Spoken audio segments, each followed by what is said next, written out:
AVM माझीवाला channel को subscribe कर bell icon बजावे। नमस्कार। आज हम पार्ट 4 का चौथा भाग का अध्ययन करने वाले हैं। इसमें हम समानता के प्रकार का अध्ययन करेंगे। पिछले कालांश में हमने समानता का अर्थ, समानता के आधारभूत तत्वों के बारे में अध्ययन किया। समानता के प्रकार, जिसमें पहला प्रकार है नागरिक समानता अर्थात सिविल इक्वलिटी। राज्य के सभी नागरिकों को नागरिक अधिकार प्राप्त हो तथा राज्य द्वारा अपने नागरिकों के साथ किसी भी तरह का भेदभाव नहीं किया, जिससे नागरिकों के मन में राज्य के प्रति विश्वास की भावना कायम हो सके। विधि के शासन की स्थापना द्वारा नागरिकों को समानता को स्थापित किया जा सकता है। हमारे देश के संविधान के अंदर मौलिक अधिकारों के अंतर्गत अनुच्छेद 14 जो है, उसके अंतर्गत सभी नागरिकों को विधि के समक्ष समानता, विधि का समान संरक्षण का अधिकार दिया गया है और ये इसका एक लिखित उदाहरण भी है। दूसरा है राजनीतिक समानता, जिसको बोलते हैं पॉलिटिकल इक्वलिटी, अर्थात राजनीतिक दृष्टि से सभी को समानता प्राप्त हो। इसके अंतर्गत राज्य के सभी नागरिकों को बिना किसी भेदभाव के, राज्य के सभी नागरिकों को बिना किसी भेदभाव के राज्य के कार्यों में भाग लेने की समानता हो।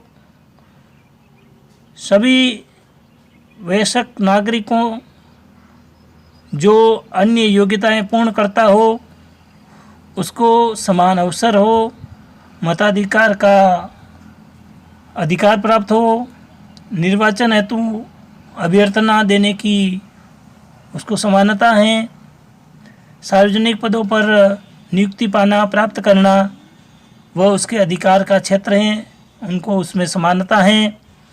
ये इसी सभी प्रकार की जो स्वतंत्रता है वो समानता के रूप में व्यक्ति को दी हुई है। राजनीतिक समानता जो है वो प्रजातंत्र की आधारशिला है, अर्थात प्रजातंत्र को ठीक सुदृढ़ चलाने के लिए उस प्रजा में रहने वाले प्रत्येक नागरिक को समानता के अवसर उपलब्ध करवाना, ये भी एक तरह से इसका आधारशिला के रूप में है। तीसरा आता है सामाजिक समानता। सामाजिक समानता अर्थात सोशल इक्वलिटी। सोशल इक्वलिटी की दृष्टि से देखा जाए तो सभी व्यक्ति समान हो, किसी को भी राज्य विशेष में विशेषाधिकार प्राप्त नहीं हो, सभी को विकास के लिए समान अवसर, सभी लोगों की समान सहभागिता इत्यादि सारी बातें सामाजिक समानता के अंतर्गत आती हैं।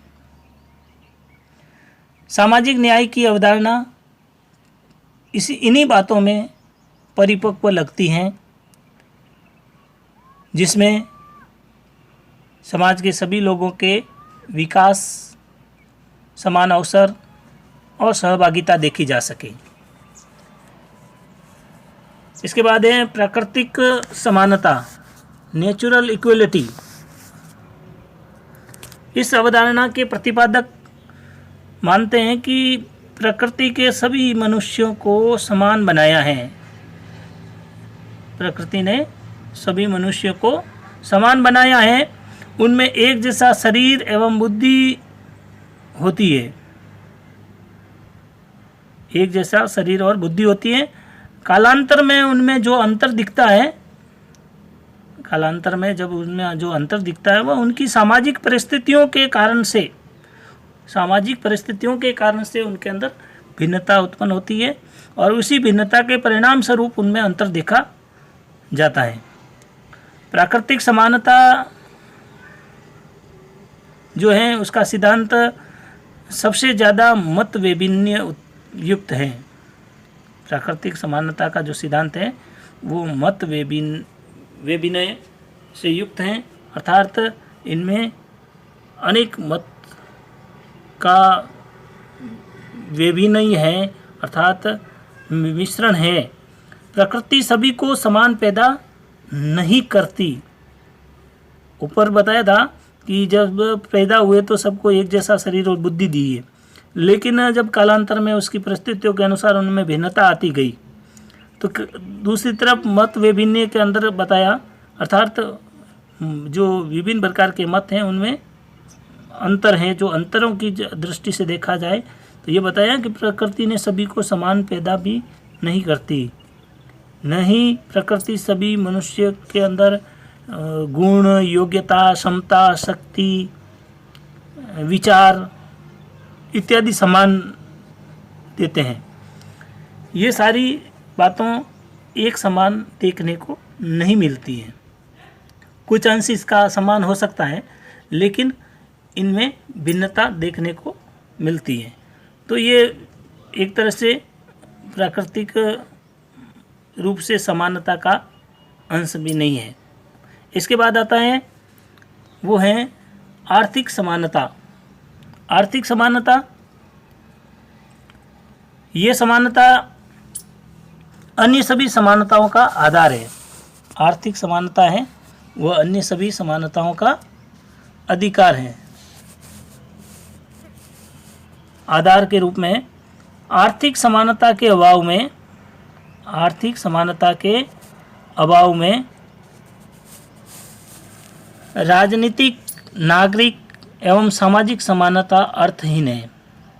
अर्थात ये भी कहा जा सकता है कि आर्थिक समानता के अभाव में व्यक्ति के अंदर जितनी भी दूसरे प्रकार की जो समानता हैं उन समानताओं का अभाव दिखाई देता है। क्या दिखाई देता है? समानताओं का अभाव दिखाई देता है। संपत्ति का समान वितरण, सभी को समान वेतन आर्थिक समानता नहीं है। अर्थात आर्थिक समानता केवल इतनी बात में नहीं है कि संपत्ति को समान वितरण हो जाए, सभी को समान वेतन दे दिया जाए, यही नहीं है। ये अवसर की समानता है, अर्थात सभी लोगों को कार्य करने के समान अवसर उपलब्ध करवाए जाए। सभी व्यक्तियों की न्यूनतम आवश्यकताओं की पूर्ति संभव कैसे हो सकती है, उन आवश्यकताओं की पूर्ति के लिए जो प्रयत्न किया जाता है वह आर्थिक समानता के अंतर्गत आता है। इसके बाद है कानूनी समानता, जिसको लीगल इक्वलिटी बोलते हैं। प्रजातांत्रिक राज्यों में कानूनी समानता की स्थापना करने के लिए विषमता का अंत किया जा सकता है। यानी प्रजातंत्र जो राज्य हैं उन राज्यों में यदि कानूनी रूप से समानता स्थापित करनी है और कानूनी रूप से यदि समानता जब स्थापित की जाती है तो कई प्रकार की विषमताओं को समाप्त किया जा सकता है। इसका तात्पर्य है कानून के समक्ष समानता तथा कानून का समान संरक्षण। इसका अर्थ क्या हुआ? कानूनी समानता का तात्पर्य हुआ है कानून के समक्ष समानता, कानून के समक्ष समानता तथा कानूनों का समान संरक्षण, ये इसका अर्थ है। कानून के समक्ष समानता का आशय हो गया बिना किसी भेदभाव के नागरिकों को कानून के समक्ष समान समझना चाहिए, जिससे कि वो विधि का शासन की स्थापना कर सके। और दूसरा जो है कानून के समक्ष समान संरक्षण का तात्पर्य है एक जैसे लोगों से कानून का एक जैसा व्यवहार, अर्थात सभी के लिए समान कानून, समान न्याय, एक जैसे गुनाह का समान दंड इत्यादि, यह कानूनी समानता के अंतर्गत आता है। इसके बाद आता है सांस्कृतिक समानता। राज्य द्वारा बहुसंख्यक या अल्पसंख्यक वर्गों के साथ समानता का व्यवहार करना सांस्कृतिक समानता की श्रेणी के अंतर्गत आता है। अर्थात राज्य में रहने वाले बहुसंख्यक लोग हो चाहे अल्पसंख्यक लोग हो, कम हो ज़्यादा हो, कैसे भी हो, लेकिन उन सभी के साथ समान व्यवहार होना चाहिए। वह एक समान व्यवहार सांस्कृतिक समानता का उदाहरण है। अपनी भाषा, लिपि, संस्कृति, सामाजिक परिवेश इत्यादि के संरक्षण के समुचित अवसर प्रदान किए जाए। हमारा संविधान सांस्कृतिक समानता हेतु मौलिक अधिकारों की बात करता है और मौलिक अधिकारों का प्रावधान हमारे यहाँ पर किया गया है। इसके बाद आता है अवसर की समानता, जिसको कहते हैं इक्वलिटी ऑफ अपॉर्चुनिटी। राज्य अपने समस्त नागरिकों को समुचित विकास के लिए समान अवसर प्रदान करें, यानी सभी लोगों नागरिकों के सभी के समुचित विकास के लिए समान अवसर प्राप्त करवा सके, ऐसी राज्य व्यवस्था होनी चाहिए।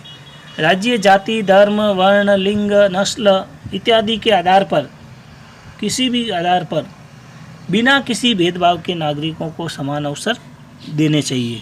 ये आता है अवसर की समानता। आगे आता है शिक्षा की समानता। शिक्षा की समानता में राज्य द्वारा सभी नागरिकों को बिना किसी भेदभाव के साथ समान शैक्षणिक अवसर उपलब्ध करवाए जाए। राज्य द्वारा जो कमज़ोर और पिछड़े वर्ग के लोग हैं उनको विशेष सुविधाएं उपलब्ध करवाई जाए, ताकि शिक्षा की दृष्टि से सभी एक समान अवसर के रूप में और समान स्थान तक पहुंच सके, सभी का समुचित विकास हो सके। इसके लिए शिक्षा की समानता भी आवश्यक है। इसके बाद आता है स्वतंत्रता और समानता के संबंध में क्या है।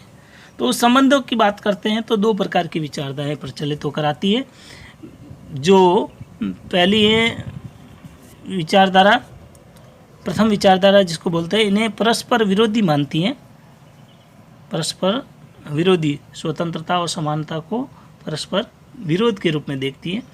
उनका मानना है, पहली का, इस अभिमत के समर्थक मानते हैं कि इनमें कोई भी सभ्यता नहीं है।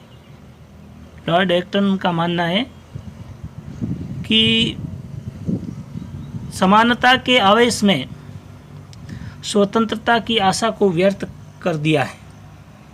अर्थात समानता के आवेश में स्वतंत्रता को समाप्त कर दिया गया है, उसको व्यर्थ समझ लिया गया है। इनकी मान्यता है कि प्रकृति में ही असमानता विद्यमान है, प्रकृति में खुद में ही असमानता है। योग्य तथा अयोग्य में समानता स्थापित करने का कोई औचित्य नहीं है और न ही वास्तविक रूप से समानता स्थापित की जा सकती है। व्यवहार में दोनों में किसी एक परिस्थिति को स्थापित किया जा सकता है।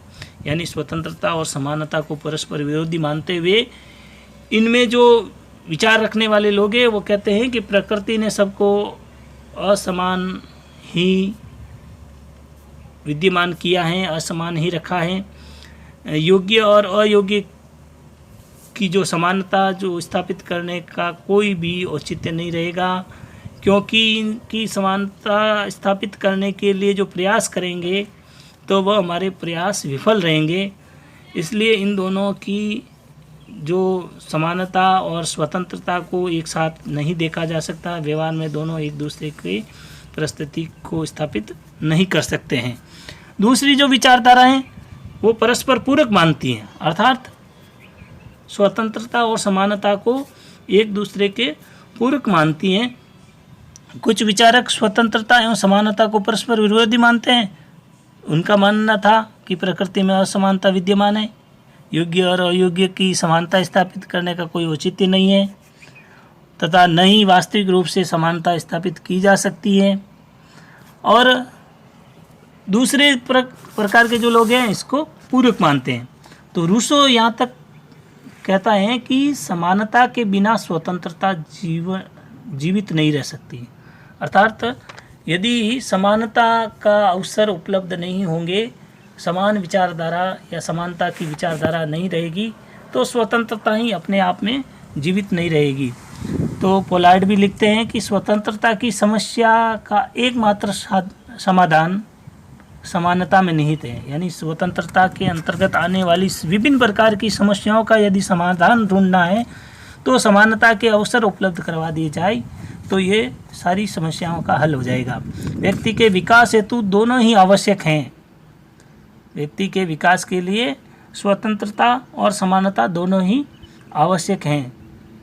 साथ ही ये भी आवश्यक है कि दोनों अवधारणाएं अपनी मर्यादा में रहे। दोनों जो अवधारणाएं हैं, समानता और स्वतंत्रता, वह अपनी अपनी मर्यादा में रहते हुए उसका पालन किया जाए तो फिर इसका आवश्यक है।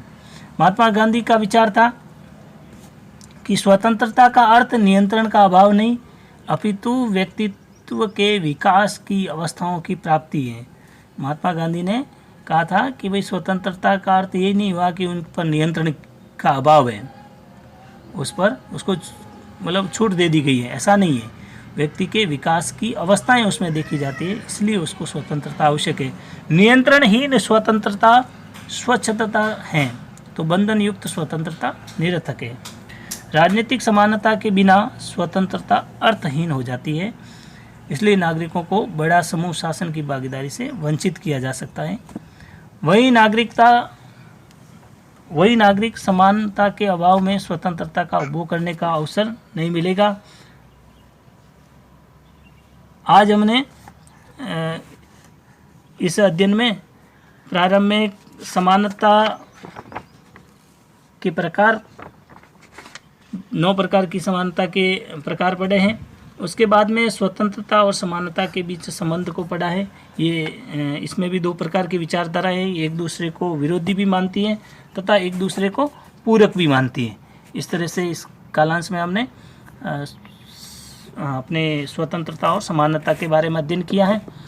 आज के इस कालांश में से आप सबके लिए अभ्यास के प्रश्न बनते हैं। स्वतंत्रता की समस्या का एकमात्र समाधान समानता में निहित है, ये कथन किसका है? दूसरा, बिना किसी भेदभाव के राज्य के कार्यों में भाग लेने की समानता क्या कहलाती है? नागरिक समानता कैसे स्थापित की जा सकती है? और चौथा प्रश्न है, राजनीतिक असमानता के क्या दुष्परिणाम होंगे? इस तरह से इन 4 प्रश्नों के उत्तर आपको इस शिक्षण वीडियो में से अच्छे से ध्यान से पढ़कर, सुनकर, समझकर करना है। जय भारत,